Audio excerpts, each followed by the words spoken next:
J'ai été souvent, et je pense que toi aussi tu le vis, victime de racisme. Certaines personnes dans la société nous poussent à choisir est-ce qu'on aime la France, est-ce qu'on aime l'Afrique. Et c'est vrai qu'on a vocation à dire aux gens que nous, on est fiers d'aimer la France à 100% et d'aimer l'Afrique à 100%.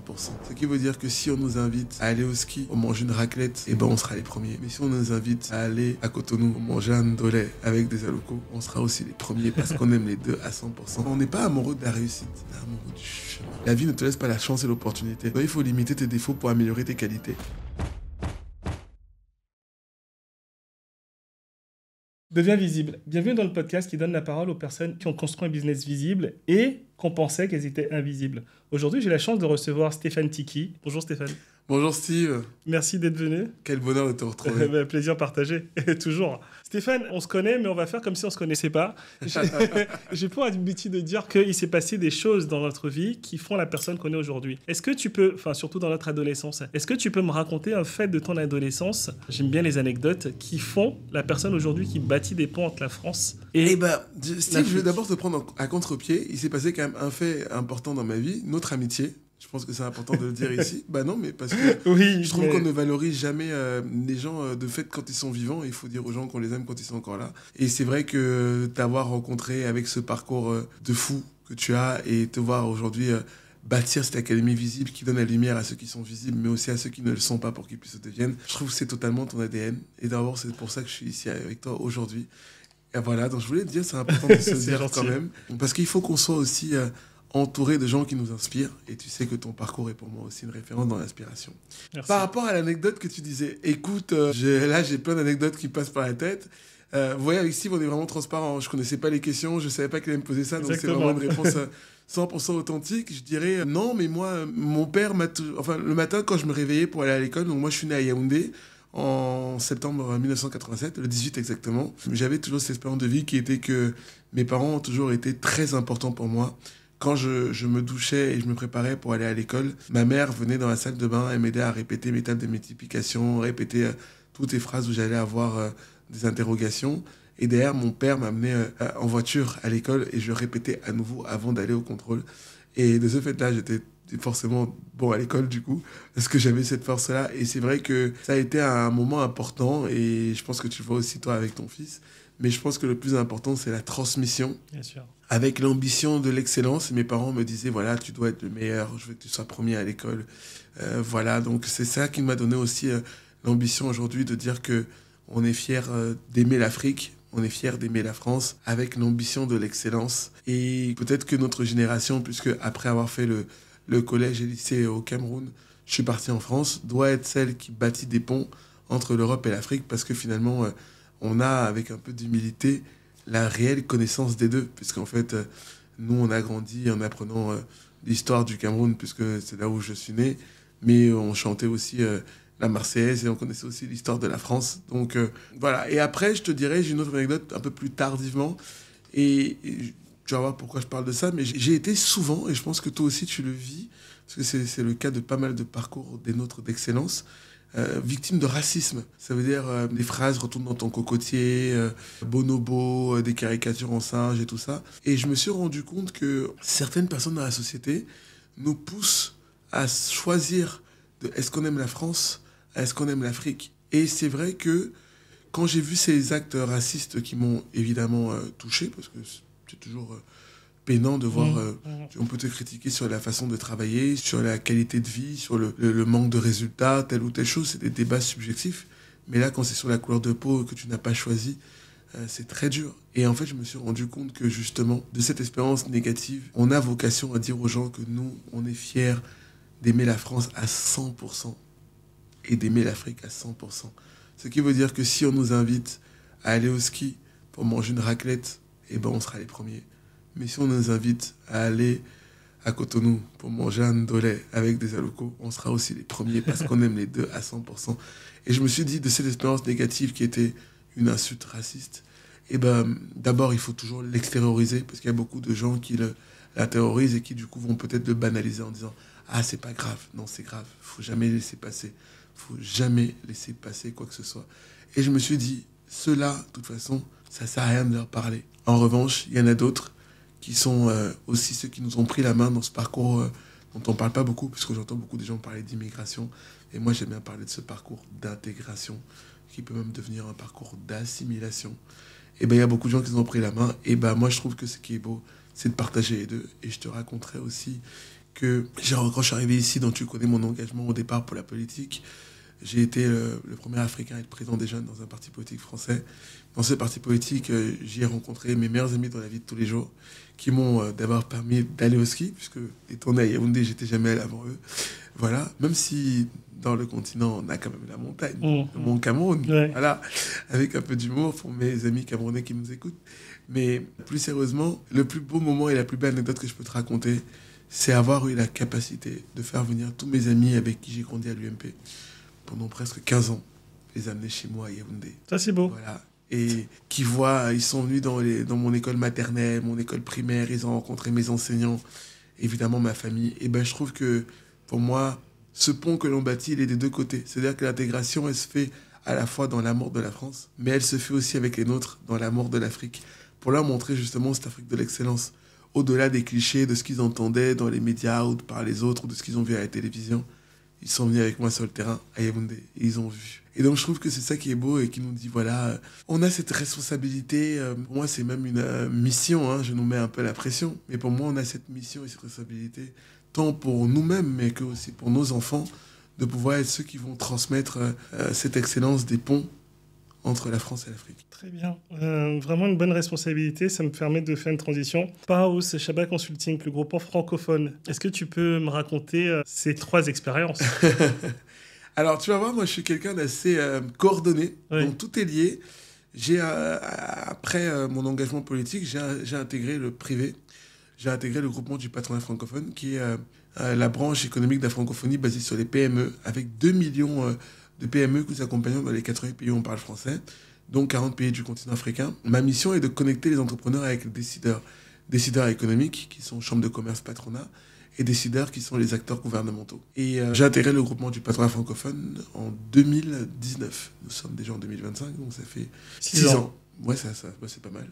Voilà, j'en suis devenu aujourd'hui le numéro 2, avec une passion, puisque tous les 15 jours, je vais dans les pays du continent pour connecter les entrepreneurs avec les gouvernements, expliquer aux politiques qu'on a besoin d'économie, expliquer aux économistes qu'on a besoin des politiques et que c'est pas l'un ou l'autre, c'est les deux ensemble. À côté de ça, je me suis rendu compte qu'on a besoin aussi d'accompagner dans l'excellence les porteurs de projets. C'est-à-dire aujourd'hui, Steve, il a un projet dans le Bénin parce que c'est ton pays d'origine. Et ben, au-delà de la connexion et du réseau qu'on met à tes côtés, tu as besoin peut-être d'avoir quelqu'un qui t'accompagne sur le terrain, qui va te connecter avec les patronats, qui va t'accompagner dans les rendez-vous, parce que tu as certainement, et tu as même évidemment, un savoir-faire ici riche, et je vais parler de ton parcours tout à l'heure, mais à côté de ça, tu as aussi besoin, et c'est pour ça que moi je crois en la complémentarité, d'avoir quelqu'un qui connaît le terrain, qui connaît les rouages du système, et qui va te connecter avec les acteurs locaux. Parce qu'en fait, ceux qui sont sur le terrain, ils ont aussi la réalité de comment ça marche. Et moi, mon mot, c'est l'addition. Et donc, j'ai créé le Chaba Consulting Group, qui permet d'accompagner les porteurs de projets pour qu'ils aillent au bout, parce qu'on a des gens qui veulent faire du business. Je sais qu'avec toi, ce sont des mots qu'on peut utiliser, parce que chez certains, c'est des mots un peu tabous, mais nous, ici, on dit les choses. Oui, et je suis très heureux d'accompagner des gens qui veulent gagner, mais le tout en leur faisant comprendre que quand ils viennent pour gagner, l'Afrique doit aussi gagner. Et donc, du coup, je les accompagne.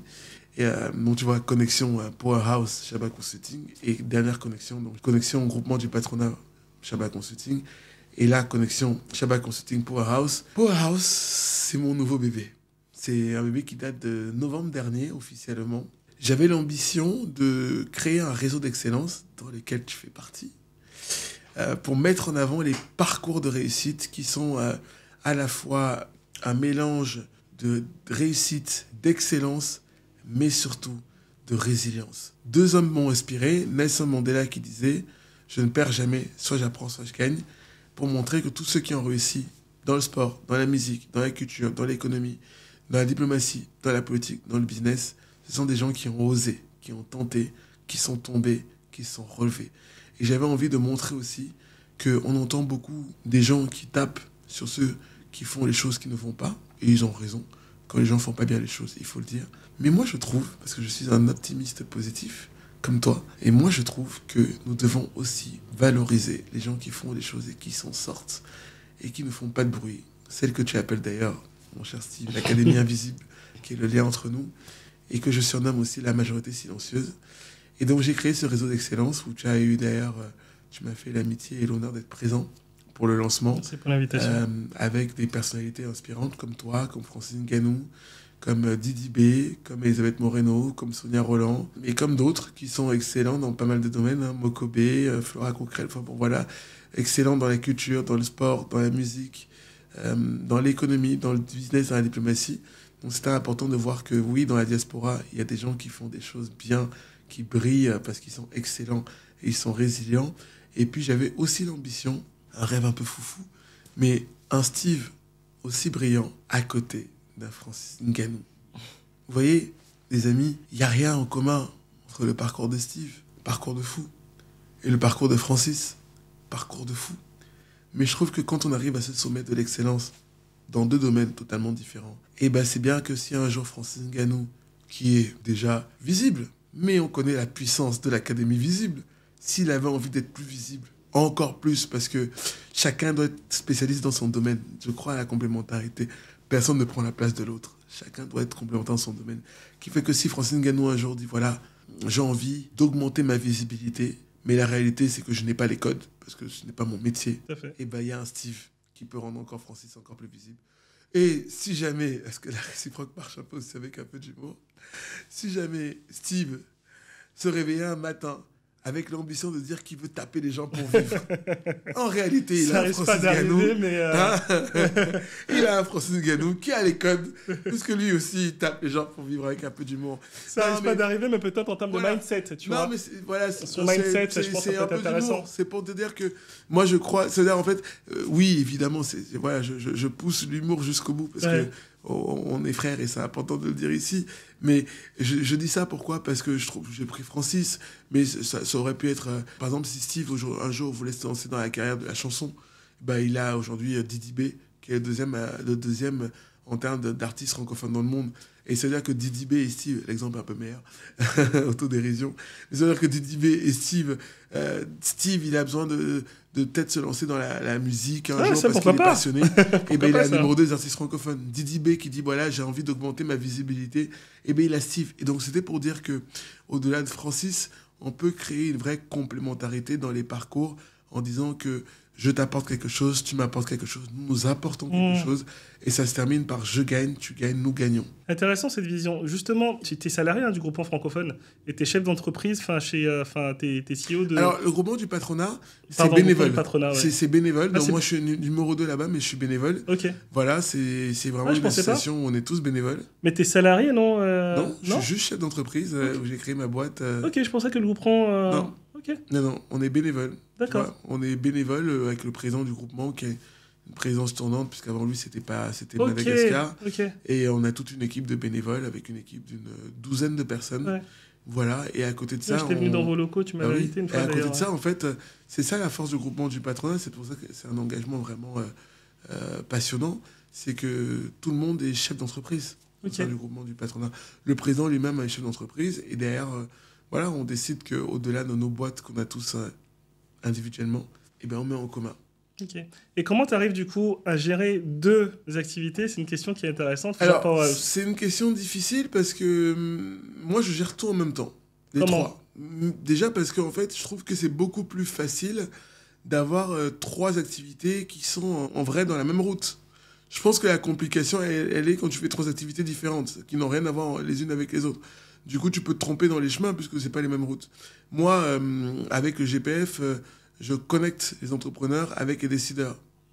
Avec Shabak Consulting, j'accompagne les porteurs de projets pour qu'ils rencontrent toujours des décideurs sur le terrain. C'est-à-dire, le groupement, c'est un réseau. Shabak Consulting, c'est l'accompagnement des porteurs du projet. C'est du business. Et Powerhouse, c'est un réseau d'excellence. Mais en réalité, Powerhouse, c'est un réseau d'excellence, allez, disons les choses, dont font partie beaucoup d'acteurs qui sont dans la francophonie économique et dans l'accompagnement de Shabak Consulting. Ça veut dire, je te donne un exemple. Je suis parti la dernière fois avec Flora Coquerel à Brazzaville. Flora Coquerel, Miss France, pour ceux qui connaissent pas. Miss France 2014. Là, par exemple, je rentre de Normandie, j'étais à Rouen, pour un événement organisé par Gaëtan Muller, qui est un de nos lauréats Powerhouse, qui a créé et qui organise des tournois de tennis comme l'Open de Rouen en France. Et ben, je suis allé pour 3 femmes qui ont été honorées. Dans ces 3 femmes, il y a Estelle Mosley, championne du monde de boxe, première femme candidate à la présidence de la Fédération de la boxe. Il y a Anne-Laure Bonnet, journaliste internationale, qui a interrogé les plus grands, Messi, Cristiano Ronaldo et tous les grands de football parce qu'elle parle 7 langues. Elle est en train d'apprendre une 8e, l'arabe. Et il y a Flora Coquerel, qui est franco-béninoise, et qui est Miss France 2014 et qui a ouvert une maternité qui s'appelle Kenina. Et ben, ces 3 personnes-là, elles sont dans le réseau de Powerhouse. Et ben, je les ai accompagnées pour être honorées par un autre lauréat de Powerhouse. Donc, ça veut dire que... Et dans ces 3 personnalités-là, Estelle, elle est franco-ukrainienne congolaise. Anne-Laure Bonnet, elle est française. Flora Coquerel est franco-béninoise. Donc, tu vois bien que là, on accompagne des gens, mais franco-africains, pont France-Afrique, parcours d'excellence. Voilà, ça veut dire que si demain, Estelle me disait, avec ta boîte Shabbat Consulting, j'aimerais que tu m'accompagnes en Afrique. Estelle, elle vient de quel réseau? Powerhouse. Cohérent. Voilà. Et si demain, un chef d'entreprise me disait, j'aimerais que tu m'accompagnes dans telle ou telle chose, bah, c'est possible. Et je te raconterai une petite anecdote avec un autre frère qui s'appelle Vansi Goma, originaire du Congo, Brazzaville, avec un média qui s'appelle Bissau. Ils ont organisé, ou on a organisé même, c'est mieux qu'on dit, on est tous ensemble. On a organisé la promotion d'un village à Brazzaville et on est parti avec Alicia Aliès, une ancienne Miss France, Dadju, que tu connais, le chanteur originaire du Congo, Ronisia, la chanteuse originaire du Cap-Vert, Flora Coquerel et d'autres acteurs économiques pour aller faire la promotion de la richesse, de la force du Congo et du continent africain. Donc tu vois, finalement, c'est le même réseau. C'est le même réseau qui se connecte, qui se mélange avec les uns et les autres, qui sont des parcours d'excellence, qui ont souvent l'ambition de s'implanter en Afrique. Donc on les accompagne avec le groupement si c'est pour un réseau institutionnel. Mais s'ils ont envie de faire du business en Afrique, on les accompagne avec Shabbat Consulting. Et en même temps, on valorise leur parcours parce que ce sont des personnalités excellentes qui doivent être aussi des sources d'inspiration pour que les plus jeunes se disent qu'ils ont des gens qui leur donnent l'envie de rêver, l'envie d'y croire que c'est possible. Okay. Et comme tu connais ma phrase, ils vont rêver leur vie et vivre leurs rêves. Justement, avant de revenir sur cette phrase-là, comment on intègre à Powerhouse? Eh bien, vous nous envoyez un mail. Il y a des compétences, il y a des... Bien sûr. C'est quoi la personne qui est là pour pas te harceler de mail et qu'on est vrai, c'est vrai. Tu vois, Non, vous avez... Moi, Powerhouse, c'est vrai que... Bon, c'est parce que Steve m'invite, mais vous avez derrière moi une équipe de 12 personnes qui sont quand même des gens incroyables. Vous avez Antoine Ben, qui est coordinateur avec Nine-Marie et Asma, lors de l'événement qu'on a fait le 7 mars dernier, une aventure incroyable, puisqu'on s'est lancé pour faire un événement, pour faire la promotion des femmes dans la résilience et l'excellence. Les 2 personnes qui ont ouvert l'événement sont 2 femmes de 21 et 20 ans. Voilà, moi je dis toujours que nous, on n'est pas ceux qui disent qu'on croit à la jeunesse avec des mots. On croit à la jeunesse en donnant la parole aux jeunes. 20 ans et 21 ans, elles ont ouvert la soirée devant des grandes personnalités comme Virginie Calmès, qui était à 30 ans PDG du groupe Canal+, en Demol. Il y avait Sonia Roland, vraiment des femmes d'excellence comme Audrey Chemeyo, Prisaneto. Donc, c'est pour vous dire que Powerhouse, c'est une équipe de 12 personnes avec Benito, Asma, Nine-Marie, Nora, Aurélie. Et comment Rose. on intègre ce... Et ben, chacun vient nous apporter un peu sa compétence, nous dit le domaine dans lequel ils se sont à l'aise. Et nous, on est vraiment dans un modèle d'ouverture où on a besoin d'avoir de la force de tout le monde, en vrai. Parce qu'en fait, il y a des pôles. Il y a un pôle communication, il y a un pôle relations institutionnelles, avec Aurélie Pirillo, qui est concert de Paris dans le 16e. Il y a un pôle sponsor, il y a un pôle tech, informatique, parce que c'est quelque chose que je ne maîtrise pas du tout. Voilà, et il y a des coordinateurs. Donc, chacun apporte son pôle de compétences et il peut venir avec nous dans la maison. Et à côté aussi, il y a des entrepreneurs qui ont aussi l'envie de rencontrer des personnes. Quelqu'un m'a dit la dernière fois, voilà, si moi je fais une photo avec Francine Ganou, dans mon business plan, ça va développer parce qu'économiquement, il sera figure de proue de ce que je fais. Donc, on connecte aussi les gens ensemble. Je pense à un grand entrepreneur que je pense que tu connais aussi, c'est Sergio Daomé, qui a pu, grâce à notre réseau Powerhouse, se connecter avec Didi B. Et Didi B aujourd'hui porte des vestes, parce que Sergio il fait des vestes américaines, sport, qui équipe toutes les grandes équipes basket françaises et basket en NBA. Et voir Sergio venir chez nous et voir aujourd'hui Didi B porter les vestes de Sergio. Mais du coup, c'est quoi? C'est que pour les entrepreneurs? C'est pour les salariés aussi? C'est pour tout le monde. C'est pour tout le monde. Vraiment, Okay, entrepreneurs, d'accord. salariés, des gens qui sont sur le terrain. Nous, on est vraiment comme toi, des besogneux, des faiseux. Donc nous, on veut tous les gens qui veulent faire Okay. ensemble et qui sont dans un état d'esprit de collectif, de bienveillance. Tu vois, ça change. On n'est pas dans le monde d'aujourd'hui. Ils ont des qualités assez rares. Un mot aussi, peut-être des valeurs. Voilà, le respect, l'égalité des chances. Et puis se dire que on a envie de s'entraider. Et je peux d'ailleurs balancer un petit scoop ici. C'est une proposition d'ailleurs que je peux te faire aussi. Je profite de t'avoir là aussi. Dans le long terme, Powerhouse deviendra aussi, il y aura une division qui sera un club d'affaires. Parce que là, c'est un club de réseau. On connecte les gens ensemble qui sont excellents. Mais derrière, on a envie de dire aussi qu'entre gens qui sont excellents, on veut faire du business ensemble. Donc, comment est-ce que toi qui es bon dans le business avec Académie Visible, eh ben, tu peux te connecter avec Papa Amadou Sarr qui fait un travail titanesque à l'AFD. Voilà, on connecte. Donc, c'est vraiment... tu vois, je reviens à mon mot de départ, c'est l'addition des compétences. C'est vraiment la somme des gens pour dire que voilà, il n'y a personne qui prend la place des autres, on est tous complémentaires, chacun apporte sa valeur ajoutée et on est plus fort ensemble. Voilà, donc toute personne qui a qui a envie d'œuvrer entre l'Europe et l'Afrique, la France et l'Afrique, qui a des compétences, qui a une vision et qui a envie d'apporter sa pierre à l'édifice, nous, on est preneurs. La qualité qui sert le plus à Stéphane Tiki aujourd'hui, c'est quoi? Question compliquée. Je sais pas. Non, je dirais la passion, la compétence, voilà. Si on devait en choisir pardon. La compétence. Okay. On a besoin d'avancer avec des gens compétents. Pourquoi aujourd'hui tu penses que ta compétence c'est utile dans ton travail je crois que j'ai pas très bien compris la question. Je croyais que tu disais la qualité qui me sert le plus, donc celle pour laquelle j'ai le plus besoin des gens. Non, toi, la qualité, la mienne. La tienne, ouais, la tienne. Déjà, tu vois, je pensais, en fait, je disais, moi, je suis plus attiré par des gens de compétences, de l'extérieur. Alors, la mienne, la détermination. Voilà, la détermination. Je pense que les gens, ce qu'ils aiment, c'est que je suis un passionné. Je donne toujours tout. Je suis à 100% tout le temps. Des fois, ça marche pas, mais je donne tout, donc j'ai pas de regrets. Et des fois, ça marche et je donne tout et j'ai pas de regrets. Donc, je dirais la détermination. Ok. Aujourd'hui, le métier, si on devait définir, tu vois, moi, je suis chef d'entreprise, j'ai l'Académie Visible, mais j'ai des parts aussi dans d'autres sociétés. Mais mon métier et mon expertise pour laquelle on vient me chercher, c'est le storytelling. Je suis storyteller. Si on devait chercher le métier de Stéphane Tiki, c'est quoi? Eh ben, moi, je dirais deux choses. Je dirais, un, le réseau. Ouais. Et deux, faire, comme toi. Voilà. Parce que storytelling, c'est que tu fais l'histoire. Ouais. Moi, je pense que, le réseau, parce que les gens disent, voilà, il connaît des gens dans le monde qui sont à la fois... et d'ailleurs, toi qui es mon ami aussi, tu sais que je suis le même temps ensemble qu'avec des chefs d'État, puisque je connais des chefs d'État et des chefs d'entreprise. Donc, les gens disent, voilà, il connaît des gens dans ce réseau-là. Donc, la capacité de pouvoir connecter avec des décideurs, notre chef d'État, chef d'entreprise et personnalités qui ont réussi. Et en même temps, je dirais à la détermination. Toujours, on reste sur ce côté détermination. Donc moi, je dirais que dans mon métier, c'est le réseau et après le fait d'aller sur le terrain, comme on fait des choses en construisant des routes, en construisant des hôpitaux, en construisant des aéroports, en étant sur des domaines assez clés, l'agriculture, l'économie, l'éducation, la formation. Donc je dirais faire et les réseaux. Ok. Et pourquoi bâtir les ponts?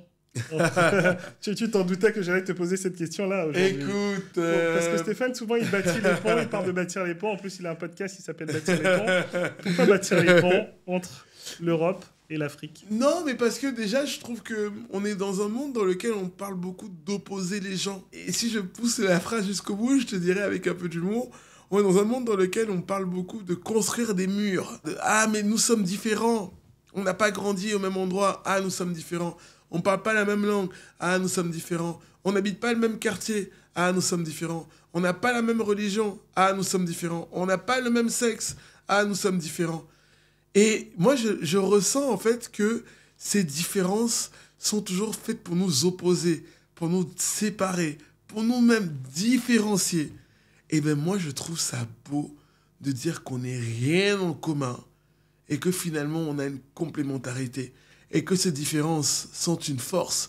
Donc que de mettre un mur qu'on appelle le mur de la différence, de pourquoi Stéphane et Steve sont différents. Steve, il a mis un t-shirt, Stéphane, il met une chemise. Ils sont différents. Et bien moi, je trouve que... cette différence fait que dans le milieu dans lequel Steve, il a ce style qu'on connaît, avec ces couleurs qui qui lui ressemble et qu'il incarne au quotidien avec perfection, et ben cette force-là, à côté de la force de Stéphane, qui est plus traditionnelle, institutionnelle, et ben les deux, on est plus forts ensemble. Et donc je me suis dit que de parler de ce qui va nous séparer, et ben moi je bâtis le pont de ce qui va nous rassembler et qui dit qu'on va décider de faire la route main dans la main ensemble. Et ça, je te le fais entre toi et moi, mais je pense qu'on peut le faire entre le Nord et le Sud, donc entre la France et l'Afrique. Et mon frère Steve, allons au bout du problème, faisons-le aussi entre le Sud et le Sud, parce qu'on est un continent dans lequel on ne se fait pas confiance. On est un monde dans lequel tout le monde dit que tout le monde se parle, mais en fait, moi, je dis que personne ne s'écoute. Et ben moi, je trouve que prendre le temps derrière, c'est pour ça que j'adhère et j'adore ce que tu fais. Et venir ici ce matin à tes côtés, voilà, c'est très important pour moi. Parce que tu vois, le podcast a la capacité de pouvoir se parler, s'écouter et dire comment est-ce qu'on peut œuvrer. C'est pas les uns ou les autres. C'est pas les enfants du continent ou la diaspora. C'est les uns avec les autres ensemble. Parce que souvent aussi, les enfants de la diaspora, il leur manque, allez, disons-le, un peu d'humilité. Mais quand ils vont sur le continent, ils ont aussi souvent le théorème du sauveur. Ah, mais moi, les gars, je fais HEC, je fais Sciences Po, je vais développer l'Afrique. Je dis, calme-toi, tranquille. D'abord, l'Afrique n'a pas besoin de toi pour se développer. Il y a des gens qui font des choses en Afrique et qui s'en sortent.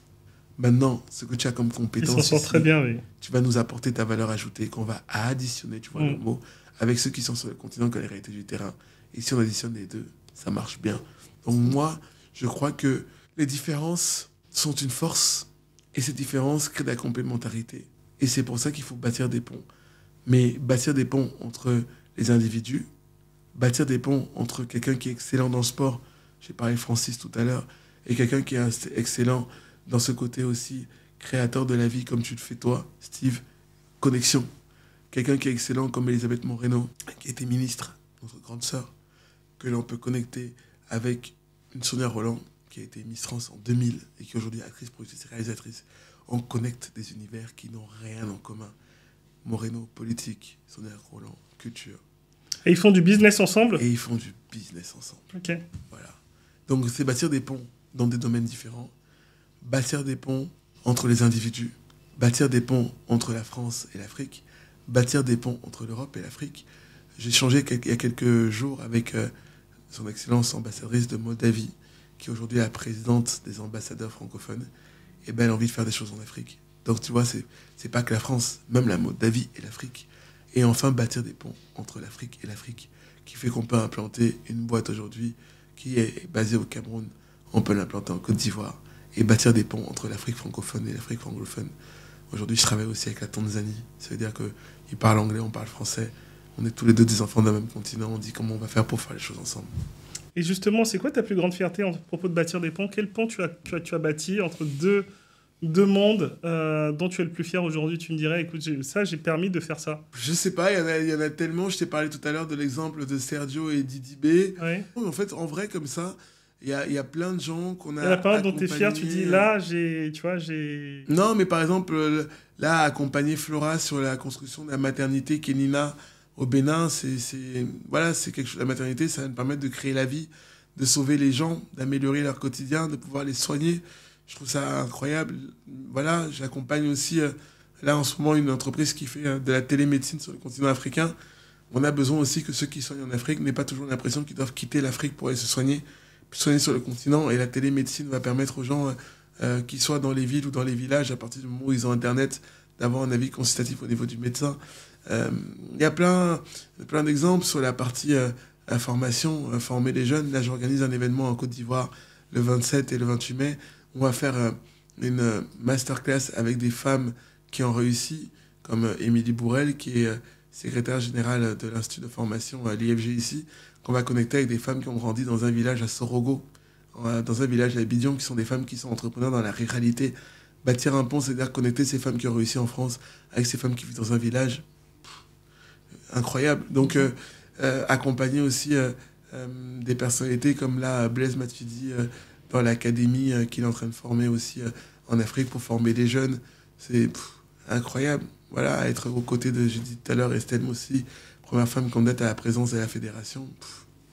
Incroyable. Vous avez peut-être trouvé que j'ai du mal à citer des exemples. C'est pas du tout le mal de les citer, c'est que j'essaie de ne pas vexer les gens parce qu'il y a tellement de gens que j'ai accompagnés ou que j'accompagne ici au quotidien et qui font des choses incroyable. Et dans l'agriculture, dans la formation, dans le numérique, Douglas Biandou, qui a créé 10 000 codeurs, qui forment 10 000 jeunes par an au métier du numérique sur le continent africain. Je répète, 10 000 jeunes par an. C'est incroyable. C'est-à-dire, en fait, tout le monde dit qu'on fait le numérique. Très bien. Qu'est-ce qu'il fait Douglas, lui? Il forme au métier du numérique. Pour que quand tu sortes du numérique, tu sortes de là en ayant un accès plus facile, en tout cas plus accessible au marché de l'emploi. Voilà. Donc, tous ces moments et tous ces gens, pour moi, sont des gens inspirants. Vraiment inspirants. Et être avec eux à leur côté me donne beaucoup d'inspiration et les accompagner dans la réalisation de leurs projets qui sont dans l'agriculture, dans la formation, dans la tech, dans le numérique. C'est incroyable. Ok. On entend quoi comme cliché, Stéphane, sur ton métier? C'est quoi les fausses idées que les gens sont sur ton métier? C'est-à-dire qu'on te voit avec le président tel, le ministre ici, le chef d'entreprise là. Enfin, c'est quoi la fausse perception qu'ont les gens de ton métier? Franchement, je te dirais, d'abord, je pense que les gens ont toujours... Mais ça, je pense que c'est naturel, mais les gens ont toujours l'impression que si toi, tu fais quelque chose, c'est facile, quoi. Donc, bon, tout le monde peut faire ça. Hein. Les gens ne voient... Et c'est vrai que d'ailleurs, tu vois, toi et moi, on a ce point commun. On n'est pas amoureux de la réussite. On est amoureux du chemin. Parce que les gens ne comprennent pas que pour arriver là, il y a un chemin qui fait que nous, on est ceux qui servent les premiers. Et toi encore plus, hein. Tu as une famille, un petit. Moi encore, j'ai même pas ça. Mais malgré tout ça, pas encore. Mais c'est pour dire que malgré tout ça, on est les premiers qui servent le matin, on est les derniers qui rentrent le soir. Et les gens, ils voient, ah, mais lui, il est reçu par tel chef d'État. Ah, ok, il connaît un tel, une telle, c'est facile. Non, les amis, c'est la lutte. La lutte. Et donc, les clichés... Voilà, et puis les gens aussi ont l'habitude de se dire que mais si pareil, quand tu es un chef d'État, ça y est, il va te débloquer la situation. Le chef d'État, c'est toujours pas mon ami, hein. C'est pas mon copain. Donc je sais pas, comment ça va? Dis-moi, j'ai un ami qui... Donc les gens... Et tu sais, non, je dis ça parce que... ça sort. Mais je dis ça parce que derrière, les gens après, ils sont énervés. Ils disent, ouais, tu connais tel chef d'État, mais tu fais pas le job. Mais... Si le chef d'État m'a accordé la confiance, la crédibilité, moi-même, je dois faire mes preuves pour arriver là-bas. Et donc, c'est pas que je veux arriver en disant que tu vois, plusieurs fois, les gens m'ont vu, parce que c'est vrai que j'échange de temps en temps avec le président de la République française, et les gens me disent, mais tu veux pas lui dire que... Mais si je lui dis ça, je pourrais plus échanger avec lui parce qu'il va plus me voir. Voilà, et moi-même, je dis souvent aux gens, on est ensemble. Mais... laisse-moi d'abord rentrer dans la maison. Ouais. Une fois que je suis dedans, j'ouvre la porte pour que tu puisses être dedans.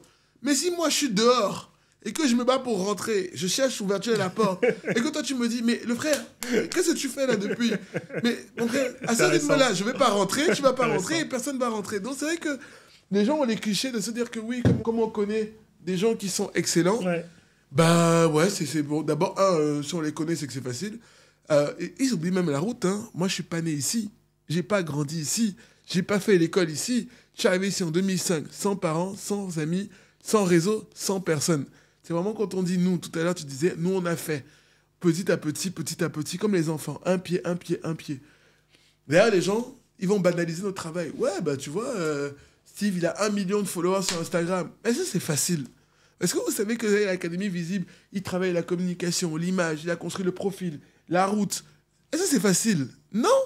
Mais dans la tête des gens, si Steve fait ça, c'est que voilà. C'est facile. Donc, dans nos métiers, pardon les frères et les sœurs qui nous écoutent, nous, on est un étage haut de l'ascenseur. On n'est pas le plus haut parce qu'on continue à grandir la route et on va encore aller plus haut. Mais sachez que, franchement, on ne nous a rien donné. On ne nous a jamais fait de passe. On ne nous a jamais fait de cadeau. On a compris que pour s'en sortir, il fallait travailler plus que les autres. Et on a fait. Donc, première chose, s'il vous plaît, ne banalisez pas notre excellence, hein, parce que franchement, il n'y a pas pire que dans la vie que de réussir à dire qu'on a lutté et qu'on te dit, ouais, la lutte, tranquille, quoi, c'est facile. Ça a été très dur. Nous, ça fait 20 ans qu'on fait ça. Hein. Moi, j'arrive ici en 2100, on est en 2025. 20 ans de labeur. Et deuxième chose, on veut s'entraider, mais laissez-nous aussi le temps de pouvoir vous aider. Les gens aussi, comme ils ont conscience qu'ils ont leur temps est important, ils ne comprennent pas qu'il y a leur temps et il y a ton temps. Et pour qu'il y ait offre et demande et qu'il y ait match, il faut que ton temps matche avec leur temps. Ça, ils ne le comprennent pas. Ils disent, maintenant... Laisse-moi le temps. Et une fois que je suis dedans, d'ailleurs, la preuve, c'est que j'ai créé Powerhouse pour dire aux gens, on va s'entraider. Mais laisse-moi le temps d'abord de faire ma route et de réussir dans ma route. Mais qui sait que quand je suis dans ma route, demain, je vais pouvoir t'ouvrir pour que, avec ta route, toi et moi, on soit plus forts ensemble. Donc, ne banalisez pas le travail que l'on fait et voyez pas que la réussite, voyez le chemin. Et deux, évitons les clichés en disant ah, voilà. Tu vois, par exemple, moi, une fois, allez, faisons un peu de piment, parce que tu sais qu'on aime ça. Ouais. Moi, une fois, on m'a dit ah, t'as été le premier Africain président des jeunes. Oui, mais en même temps, c'est normal. À un moment donné de la route, il fallait bien qu'il y ait un noir. Et là, tu te dis, moi, ça fait 15 ans que je travaille. Tous les week-ends, je faisais des meetings en province. Je suis sur le terrain. Je suis passionné. Je donne tout. Mais même quand je gagne, on dit que c'est parce que je suis noir que j'ai gagné. Alors qu'il y a d'autres noirs aussi. Hein. Il y a d'autres noirs. C'était pas eux. Et d'ailleurs, si on était dans une société dans laquelle, quand tu es noir, on t'ouvre les portes, ça se saurait. Bah, bien sûr. Quand même. Parce que c'est pas comme si, bon, on disait à quelqu'un, bonjour, je suis... Oh, toi, oui, bah, voilà, vas-y.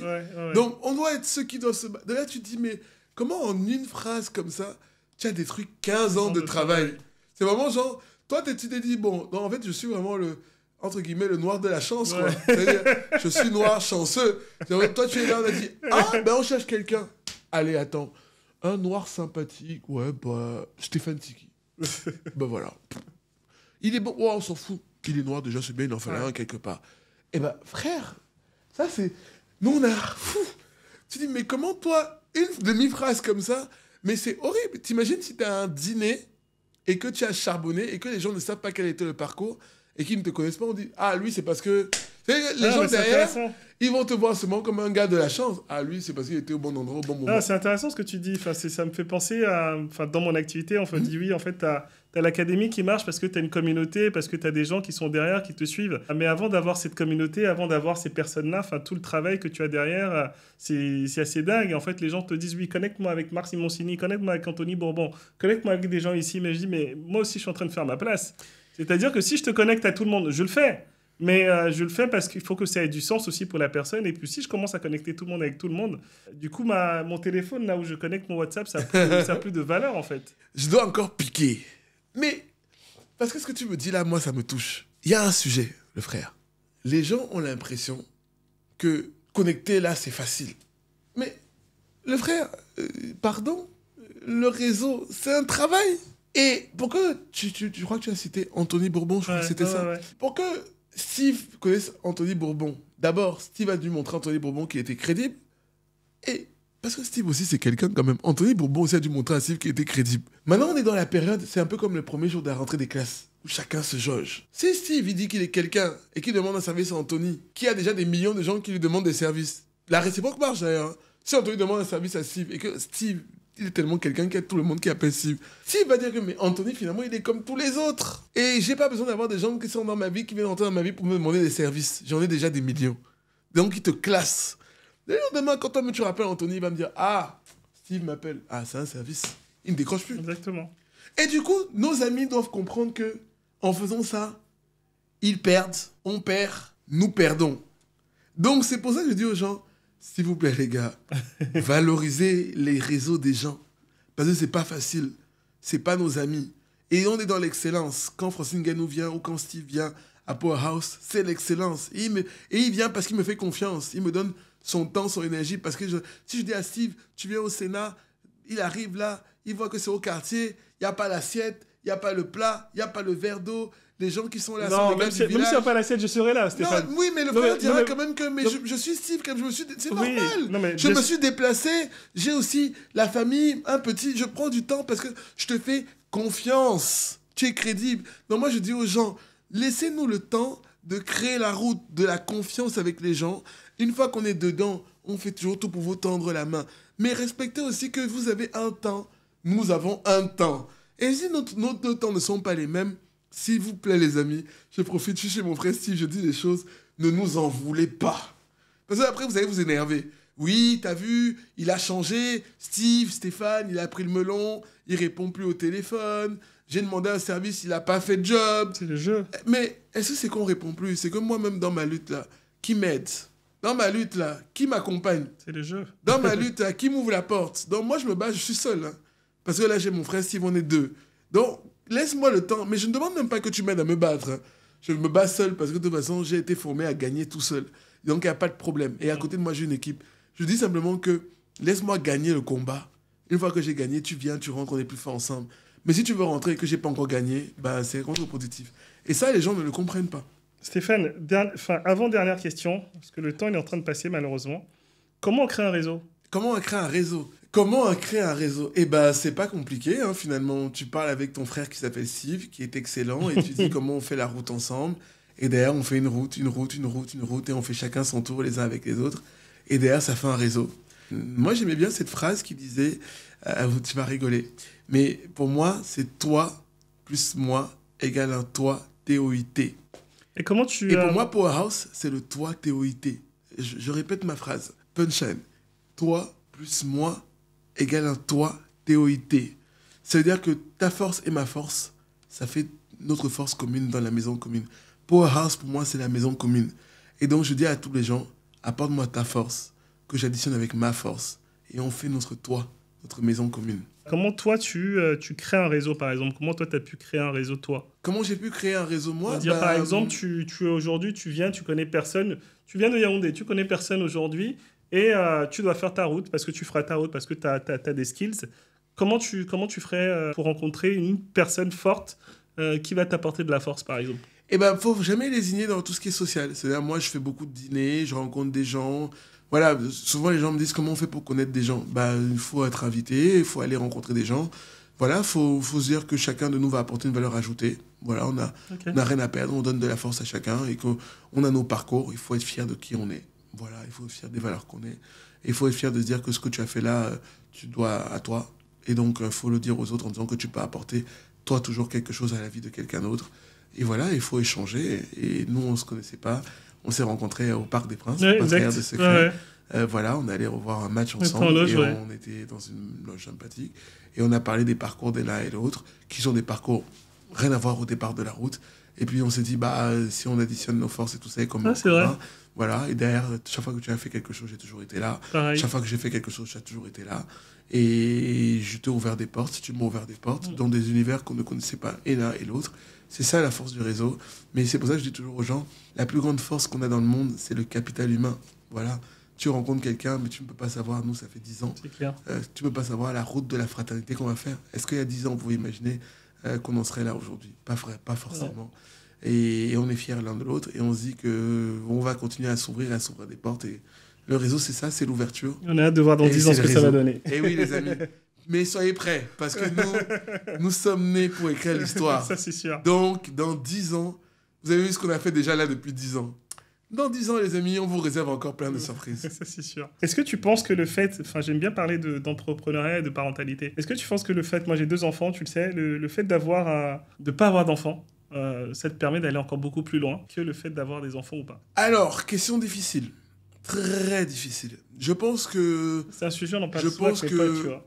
Je pense que... Alors, moi, déjà, j'aspire à avoir des enfants. Parce que, comme tu sais, et ça, c'est un truc qu'on a en commun... Moi, je suis fan de Kobe Bryant. J'ai beaucoup lu la Mamba Mentality. Et pour moi, il n'y a rien de plus beau que la legacy, la transmission. Donc moi, je rêve de fonder une famille, me marier, avoir des enfants. Aller voir un match de foot avec mon fils, c'est mon rêve. Voilà. Et je suis prêt. Mais c'est vrai qu'au jour d'aujourd'hui, pendant que toi, tu dois gérer Gabriel et le petit... Camille, oui. Camille, moi, je peux partir sur le continent. Voilà. Non, mais c'est pour dire que la famille t'offre une nouvelle responsabilité avec de nouvelles attentes dans lesquelles, évidemment, la famille a des besoins qui font que toi, tu dois peut-être rentrer le soir parce que là, t'as Camille, t'as Gabriel qui ont besoin de toi quand tu rentres le soir, qui fait que moi, je peux rester le soir jusqu'à pas d'heure parce que je suis concentré et que moi, personne ne m'attend. Donc, voilà. Mais je pense que si moi, je donne autant aussi, c'est peut-être parce que j'ambitionne de me dire que quand j'aurai des enfants, eh ben, j'aurai tellement construit la route et semé des graines que je pourrai en récolter les fruits. Voilà. Mais pour moi, il n'y a pas plus belle victoire que... tu vois, il y a eu un moment, un film qui est sorti sur mon parcours, je crois, l'année dernière. Voilà, ma mère, elle est venue, elle a pris l'avion. Moi, j'ai un peu d'émotion, mais... ma mère, elle est venue, elle a pris l'avion. Voilà, elle est venue depuis le Cameroun. Ma mère, elle ne pouvait jamais imaginer que son petit qu'elle avait fait comme ça, connaissait tant de gens, avait réussi à faire tant de choses, des choses concrètes comme ça. Voilà, là, dans quelques semaines, en Côte d'Ivoire, il y aura... un conservatoire de Saint-Viateur qui va donner une salle, qui va donner, j'ai du mal à le dire, un nom va donner un nom à une salle grâce aussi ouais. à une fondation présidée par Fanny Ancel. Et bah voilà, mes parents ils vont venir à l'inauguration de la salle pour vivre ce moment Bref, bon, ouais, je pense que c'est la partie émotionnelle du moment. Tes parents, ils faisaient quoi? Ils étaient entrepreneurs ou pas? Alors, mon père était dans la banque et ma mère est entrepreneur. Ok. Et le fait que les parents viennent, je parle de ça pour dire c'est pour moi la transmission, ça leur rend fier. Et moi, je rêverais aussi, et comme pour toi avec Gabriel et Camille, voilà, de ce qu'ils voient qu'aujourd'hui, s'ils sont dans des conditions de vie, allez, osons le dire, le frère, et ça te valorise d'exception. Parce que quand tu es enfant et que tu ne réfléchis pas à ce que tu vas manger demain, à comment tu vas aller à l'école, à comment tu vas t'habiller. Oh, mais c'est sûr. Parce que tu as un papa qui a fait le job, qui fait le job au quotidien, qui te met dans les meilleures conditions. Et c'est aussi beau que l'enfant, quand il a 20 ans, il dise à son père, voilà papa, grâce à toi, voilà ce que j'ai accompli, parce que tu as été celui qui m'a montré la route. Donc oui, donc à ta question, sur le point de départ, d'un point de vue terre à terre, le temps que tu mets à la famille, c'est du temps en moins pour le travail, que moi je vais prendre plus en travail. Mais en vrai, moi je cherche aussi le temps à partager avec la famille, parce que la famille c'est ton havre de paix, c'est ton moment de décompression et de ton sas de décompression et de déconnexion, je voulais dire, ton havre de paix, qui sait que là tu prends de l'énergie des tiens que tu aimes et qui t'aiment, parce que le lendemain matin, on repart à la guerre, au combat pour gagner. Donc, pour moi, c'est les deux ensemble. Il faut un équilibre. Excellent. Hâte de voir le...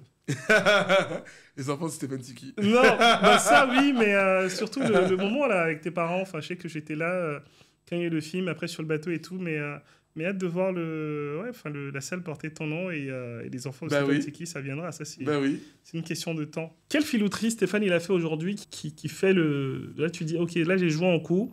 Tout le monde n'a pas pensé de la même façon, mais moi j'ai pensé différemment des gens. Et j'ai réussi à faire ce coup-là. Bon, dans mon rêve, j'avais du temps d'avant, dans ma vie d'avant, quand j'ai commencé mon engagement politique, je rêvais de rencontrer Nicolas Sarkozy. Voilà, j'ai eu la chance, l'honneur et le privilège d'être président des jeunes de son parti politique, qui ont été présidents du parti.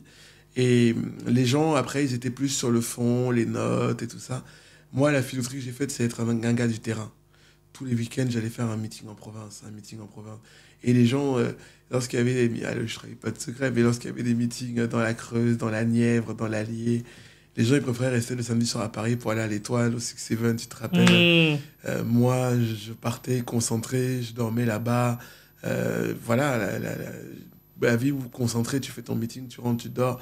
Tu regardais un peu les réseaux. À l'époque, il n'y avait pas Insta, il y avait Facebook. Tu voyais que les gens mettaient des stories dans des soirées parisiennes. Mais nous, on était concentrés. Et je me disais, t'inquiète pas, ça va payer. Et après, en 2012, voilà, j'ai pu intégrer l'équipe de campagne. J'ai fait tous les meetings avec lui. Je l'ai rencontré. Et je me suis dit, ouais, voilà, en fait, il faut ça commence. Voilà, moi, j'ai pas fait l'ENA, Sciences Po, j'ai fait la Sorbonne. Mais je me suis dit, ouais, si je rentre dans la lutte avec les gens qui ont fait l'ENA et Sciences Po, tout ça, c'est comme on dit chez nous, il y a c'est une piscine où je n'aurais pas pied. En revanche, moi, je suis un acteur de terrain. Je pense que j'ai une vraie force parce que je suis quelqu'un de très sociable. Je parle beaucoup avec les gens. Même si je dirais quand même, pour ceux qui nous écoutent, que quand j'ai commencé ma carrière, j'étais timide. Les gens ne le savent pas, hein, j'étais timide. J'ai pris des cours de théâtre qui font que maintenant, je suis un peu plus... C'est ça qu'on a en commun, toi aussi, ouais. Voilà. Ouais. Donc, mais moi, j'étais un vrai timide. Hein. Il fallait parler à la boulangerie. Je ne savais pas quoi dire. Je répétais mes phrases. Je disais que tu changes une phrase dans la discussion. J'étais perdu mes moyens. Voilà. Mais j'ai compris que dans la vie, il faut combattre ce en quoi on est moins bon parce que la vie ne te laisse pas la chance et l'opportunité. Donc, il faut limiter tes défauts pour améliorer tes qualités. Donc, voilà. Et donc, j'ai pris cette voie-là qui était la voie du terrain. Et en ayant la voie du terrain, et j'ai réussi. Et les gens ont dit, ah, mais tu vois, lui, il a fait 400 déplacements dans la France entière, toutes les villes, tous les villages, tous les meetings. Il doit être dans l'équipe de campagne. Et après, j'ai été candidat pour être président des jeunes. Et j'ai été élu à l'unanimité. Et je pense que si j'avais pris la route des grandes notes, des livrets blancs, je pense que je ne serais pas arrivé. Et d'ailleurs, avec un peu d'humour, je pense que je suis totalement cohérent avec moi-même, puisque aujourd'hui, l'année dernière, j'ai fait 34 pays du continent. Donc, en fait, tu vois, on a changé juste de système, mais on garde la même route. Parce qu'en fait, je faisais des déplacements dans la France pour être président des jeunes. Là, je fais des déplacements entre la France et l'Afrique pour être aujourd'hui, pour moi, j'aspire à être le meilleur ambassadeur de la France en Afrique et le meilleur ambassadeur de l'Afrique en France. Parce qu'on a besoin aussi qu'on porte la voix de l'excellence africaine en France. Et comment je le matérialise? Tous les 15 jours, je vais dans un pays différent du continent. Je rencontre des chefs d'État des pays, je connecte avec les entrepreneurs, pareil. Et je donne aussi la force et la vision ici, quand je rencontre le chef d'État français, pour lui dire que voilà, l'Afrique, c'est aussi l'excellence. Voilà, c'est pas seulement nos mamans qui portent le sac d'eau sur la tête, c'est aussi des pays comme la Côte d'Ivoire avec des infrastructures incroyables, le Maroc, le Rwanda, le Cameroun, avec aussi la résilience. Une anecdote, tu sais quand même que ici, tous les hivers, il neige. À chaque fois qu'il neige, on a l'impression que c'est tout le monde qui panique. Breaking news, il neige à Paris et tout ça. Nous, sur le continent, tu le sais comme moi, on a grandi avec des coupures d'eau et des coupures d'électricité. Mais on avance. Ouais. C'est ça la résilience. Donc on a cette résilience, ça aussi. Donc voilà, moi je dirais que la filouterie, j'ai découvert un mot aujourd'hui, hein, tu vois, comme quoi on apprend toujours. Et ben moi, ça a été de... Mais c'est Adam Smith aussi qui m'a inspiré. Il disait... Qui ça? Adam Smith. Okay. Il disait spécialiste dans ce dont quoi tu es bon. Et moi j'ai complété avec dans ce dont quoi tu es moins bon, entoure-toi des gens qui sont bons. C'est là que moi, tu le sais, et c'est pas un secret de le dire ici, tout ce qui est tech, je suis catastrophique. Et j'ai pris avec moi des gens qui sont excellents dans la tech. Qui fait qu'on est complémentaires. Moi, je suis l'acteur économique de terrain qui bâtit le pont. Et pour faire la promotion de ce pont, j'ai des gens qui sont très bons dans la tech, qui font ça pour que ça marche bien. Comment tu décides de partir? Enfin, comment ça se passe? Tu dis, OK, je vais aller rencontrer les présidents. Ah, ça a l'air facile quand tu dis ça, mais c'est pas du tout facile. Comment tu dis, OK, je vais dans ce pays-là, j'ai changé de continent. En fait, j'ai rencontré d'abord le président Nicolas Sarkozy. C'était un vrai moment de bonheur pour moi et de larmes, hein, allez, disons-le. J'avais un article dans l'Opinion, qui est, je crois, mon premier article, que j'ai encadré, que je montrais à mes enfants. C'était marqué Stéphane Tiki, l'invité mystère de Nicolas Sarkozy. Et je me rappelle avoir dit à ma mère, j'ai été reçu par Nicolas Sarkozy. Et elle m'avait dit avec un peu d'humour, tu connais nos mamans. Elle a dit, ah, mon fils, tu l'as croisé où? J'ai dit... Ouais, je me souviens de cette histoire. Ouais. Maman, je ne l'ai pas croisé. Il m'a reçu. C'est deux choses différentes. Croiser quelqu'un, c'est on s'est vu en route, comme on dit chez nous, tu l'as vu au quartier. Hein. Là, j'étais comme avec toi, avec lui. Ouais. Et en fait, quand ce rendez-vous-là, pour moi, était un rendez-vous déclic. D'abord, j'étais admiratif. C'est le gars avec qui j'avais des posters dans ma chambre et j'ai rendez-vous avec lui. Voilà. Mais une fois que tu as passé la route de l'admiration, un autre mot qui finit par sion, reprenons la route de la concentration. Qui fait que je me dis, si je suis ici, c'est pas juste pour dire que je suis ici. C'est pour dire que je suis ici, mais que j'ai envie de revenir demain, la semaine prochaine, le mois prochain. Et ma question essentielle, c'était, qu'est-ce que j'ai aussi le théorème de l'imposteur, tu connais. Quelle est ma valeur ajoutée? Et je me suis rendu compte qu'avec mon expérience, mon parcours, ma vie, eh ben, je peux un peu apporter. Voilà. Et derrière, après, voilà, j'ai aussi un moment d'émotion. Quand je crois en 2019, j'ai rencontré le président de la République du Cameroun, le président Paul Biya. C'est quand même le président du pays dans lequel je suis né, où j'ai grandi. Moment d'émotion. Et voilà, et après, je me suis rendu compte qu'avec ce parcours, notamment sur la partie économique, eh ben, je peux apporter des choses dans les pays dans lesquels je vais, en réalité. Et je suis heureux de contribuer un peu au développement économique de ces pays-là. Sur la construction des routes, sur la construction des écoles. Et comment tu les rencontres, ces présidents-là? Comment tu vas? Je serai souvent contacté par des cabinets, de leur cabinet, en fait, des présidences qui disent, voilà, on a besoin de telle ou telle demande. Ou moi aussi, je fais la demande. En disant dans les pays, il faut oser, les amis, audace. Voilà, c'est tentons la chance. Moi, j'arrive, je dis, voilà, j'espère à l'excellence, je veux parler avec celui qui décide. Voilà, donc, parce que je considère que c'est pas un rendez-vous amical, c'est un rendez-vous où j'apporte quelque chose. Et pas que moi, il y a d'autres gens qui apportent. Hein, donc voilà, mais moi, j'apporte quelque chose, une valeur ajoutée. Et je veux voir les décideurs économiques et les décideurs des pays, et je connecte les deux pour dire, voilà, je suis en capacité de faire ça. Et c'est vrai que moi, voilà, très fier d'avoir rencontré aujourd'hui 37 ans, entre 24 et 26 présidents de la République. Voilà. Rien que sur notre pays qui s'appelle la France, j'ai rencontré Jacques Chirac, Nicolas Sarkozy, François Hollande, Emmanuel Macron. C'est beau. Bon, les autres, j'étais pas né. Voilà. Ouais. Mais non, mais c'est pour dire qu'il y a une longévité, il y a un chemin, et à chacun, tu essaies d'apporter quelque chose. Dans mon domaine de compétences, hein, la relation entre la France et l'Afrique, le développement économique, Europe-Afrique, l'entrepreneuriat, voilà. Mais il y a une route et on essaie d'apporter une valeur ajoutée. Pardon, on l'a dit tout à l'heure, à chaque fois c'est difficile. Hein. C'est pas qu'à chaque fois j'arrive là, c'est bon et c'est calé. À chaque fois il faut prouver, il faut être dans l'excellence, il faut expliquer pourquoi. Nous, on fait pas partie, on l'a dit tout à l'heure, mon frère, des gens avec qui on nous dit non mais tiens c'est bon, toi tu vas. Hein. Nous on fait partir de dire pourquoi, qui es-tu, qu'est-ce que tu fais, où est-ce que tu vas aller, quelle est la crédibilité. Et on te demande toujours, parce que nous on nous demande toujours la légitimité, donc on travaille. De temps en temps aussi on demande des rendez-vous, on n'a pas, hein, ça marche pas. Faut pas que les gens pensent que c'est toujours oui et que c'est toujours facile. De temps en temps, on a des échecs. 1, 2, 3, 4, 5. Mais je vous recommande Roger Federer, dans le chat admiratif aussi. Il disait, comme Michael Jordan d'ailleurs, point commun entre les deux, il disait, donc au pluriel, on va commencer par Roger, il disait que pour lui, un très grand joueur de tennis est différent d'un joueur de tennis normal parce que le très grand joueur de tennis, c'est sa capacité à rater des coups, mais en étant concentré dans le coup d'après. C'est-à-dire que le gars normal, il tape une balle, il a mise dans le filet, il est énervé, il craque, il jette la raquette, et psychologiquement, il a lâché. Le très grand joueur de tennis, il rate 2, 3, 4, 5 coups, mais il continue à garder le même niveau. Et derrière, il va réussir 5, 6, 7, 8, 9, 10 coups.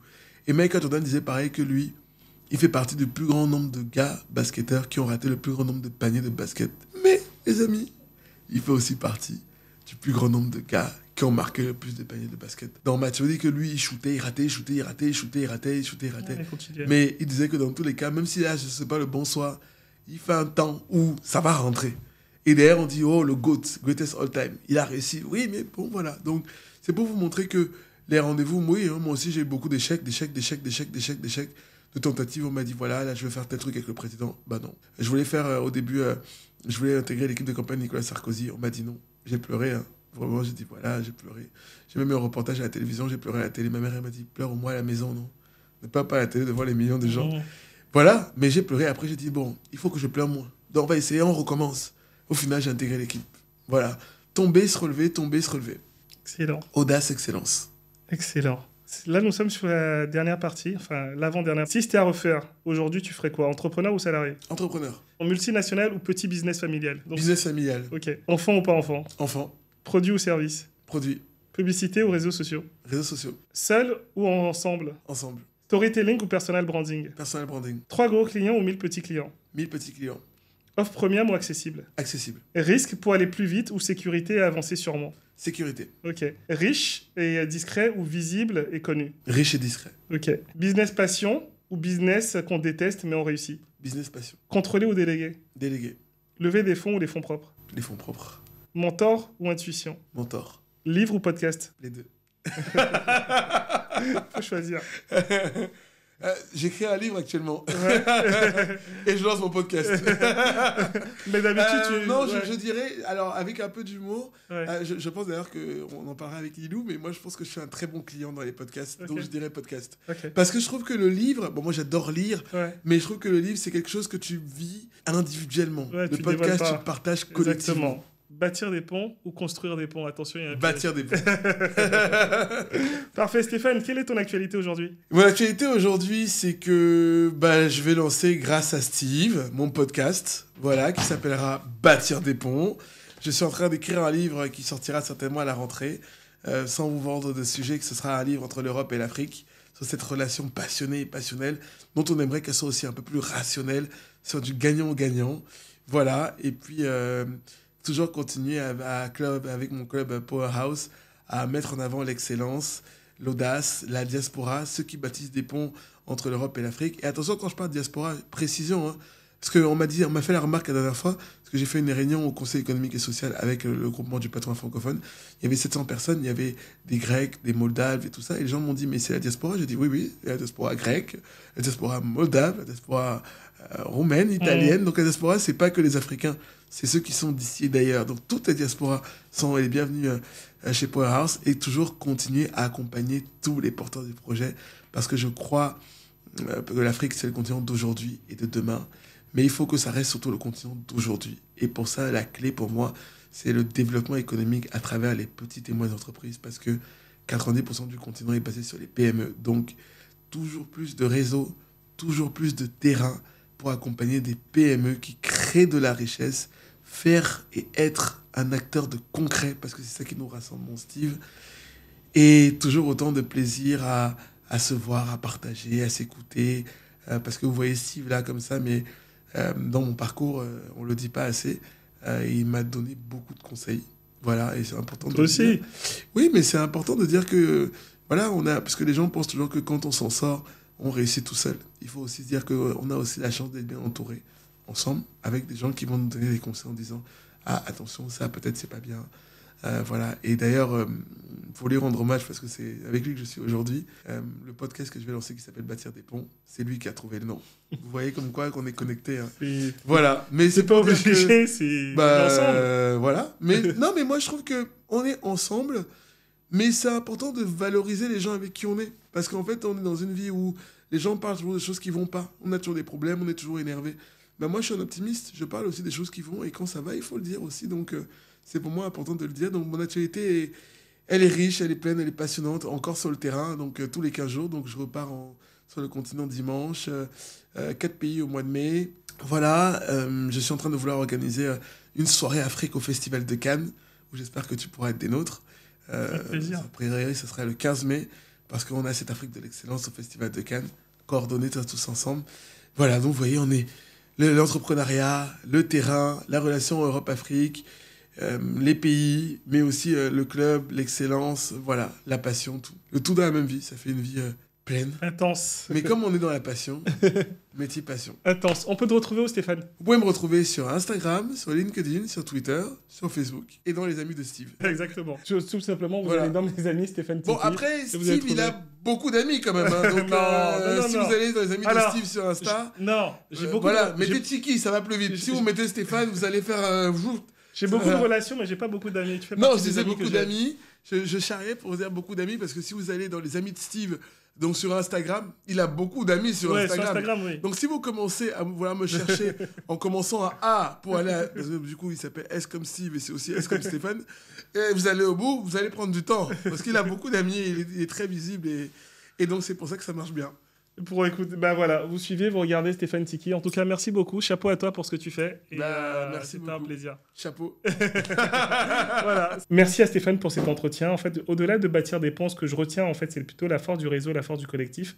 Et vous, dites-moi en commentaire comment vous avez trouvé ce podcast et surtout, comment vous allez utiliser ces clés pour devenir visible. Chapeau à vous.